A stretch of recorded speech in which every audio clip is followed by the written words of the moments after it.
राजनीति का मतलब राज करने की नीति। यानी जब बात राज करने की हो तो नीति अच्छी बुरी, अपने परायों की भेद करने वाली, किसी पर मेहरबानी तो किसी के साथ रूखा व्यवहार करने वाली होती है। राजनीति में कोई भी अपरिहार्य नहीं होता है। अगर राजनीति की अनिवार्य शर्त शाश्वत बने रहने की होती तो शिवपाल यादव आज की तारीख में भी उतने ही प्रासंगिक होते जितना मुलायम सिंह के ज़माने में हुआ करते थे। मुलायम सिंह के कार्यकाल के दौरान शिवपाल यादव सत्ता के केंद्र होते थे। शिवपाल यादव अपने आप को नेताजी के बाद नंबर 2 मानते भी थे। यदि ऐसा करते थे तो उसके पीछे वजह भी थी। साइकिल पर सवार होकर पश्चिमी उत्तर प्रदेश की गलियों को मथा था, जनता के मिजाज को समझा था और उसका ही नतीजा समाजवादी पार्टी के रूप में नजर आया, जिसके मुखिया अखिलेश यादव हैं। सवाल यह है कि शिवपाल यादव जो खुद को नेताजी के बाद नंबर 2 मानते थे, वो 2012 के नतीजों के बाद नंबर 1 क्यों नहीं बन सके। इस सवाल का जवाब आम लोग हों या खास, वो मानते हैं कि नेताजी का पुत्र प्रेम भारी पड़ा और यूपी की गद्दी पर अखिलेश यादव को आसीन होने का मौका मिला। अखिलेश यादव सीएम बन चुके थे, लेकिन कम से कम अपने शासन के शुरुआती 2.5 साल तक 2.5 सीएम के टैग से मुक्ति नहीं मिली और जब उन्होंने इस टैग से बाहर आने का फैसला किया तो 2017 का वो दृश्य याद होगा जब लखनऊ में यादव परिवार की कलह खुलकर सामने आई थी। नेताजी यानी मुलायम सिंह यादव चुप हो चले थे और इशारा करीब करीब मिल चुका था कि शिवपाल यादव को अलग रास्ता या तो बनाना होगा या ठिकाना तलाशना होगा। शिवपाल यादव ने अलग रास्ता चुना, पार्टी बनाई, नाम प्रगतिशील समाजवादी पार्टी रखा। लेकिन सियासी जमीन पर शिवपाल यादव को जिस करिश्मे की उम्मीद थी वो बूझने लगी थी। यूपी के अलग अलग समाज ने तो नकारा ही, यादव समाज ने भी उन्हें नकार दिया। ऐसी सूरत में शिवपाल यादव को लगा कि कुछ भी बेहतर की गुंजाइश अगर हो सकती है तो वो समाजवादी पार्टी के जरिए ही हो सकती है।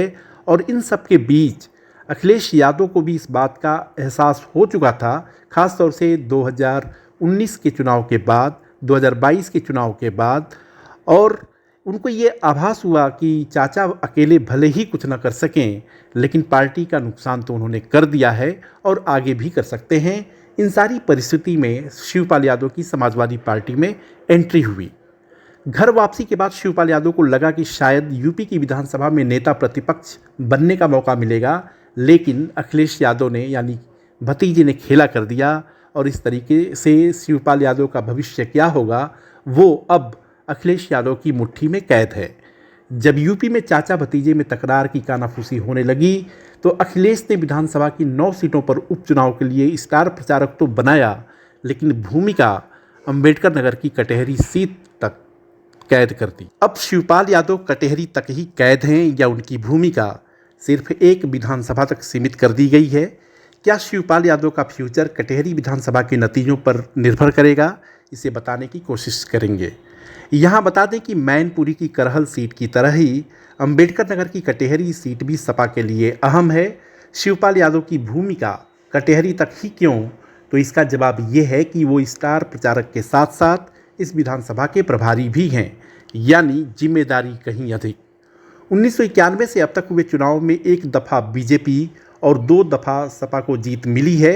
इन 3 नतीजों को छोड़ दें तो हाथी इस सीट पर मस्त चाल चलते हुए कब्जा करने में कामयाब रहा है, यानी कि बीएसपी का जोर रहा है। 1991 में बीजेपी के अनिल तिवारी, 1993 में बीएसपी के रामदेव वर्मा, 1996 से 2007 तक 3 बार बीएसपी के धर्मराज निषाद का कब्जा रहा है। हालांकि 2022 में समाजवादी पार्टी अपनी साइकिल दौड़ाने में कामयाब रही। 2022 में इस सीट पर लालजी वर्मा ने जीत हासिल की थी, जो इससे पहले बसपा के एक कद्दावर उम्मीदवार, कद्दावर नेता हुआ करते थे, लेकिन 2022 के चुनाव के ठीक पहले वो सपा में शामिल हो चुके थे। लेकिन जब वो अंबेडकर नगर से सांसद बने तो विधायकी से इस्तीफा देना पड़ा और उपचुनाव कराने की नौबत आन पड़ी। इस सीट पर बीजेपी और बीएसपी दोनों की निगाह लगी है, लिहाजा सपा प्रमुख को यह लगा कि किसी दिग्गज शख्स को जिम्मा देना चाहिए और उसके लिए शिवपाल यादव कुछ अधिक मुफीद नजर आ रहे थे। अब इसके पीछे यह तर्क दिया जा रहा है कि अगर सपा इस सीट को बचा पाने में कामयाब नहीं होती है तो ठीकरा शिवपाल यादव के सिर फूटेगा और वैसी सूरत में वो आगे दबाव की हालात में, दबाव की स्थिति में नहीं रहेंगे। वीडियो को लाइक, सब्सक्राइब और शेयर करें और इसके साथ कमेंट भी करें। देखते रहिए इंडिया अड्डा।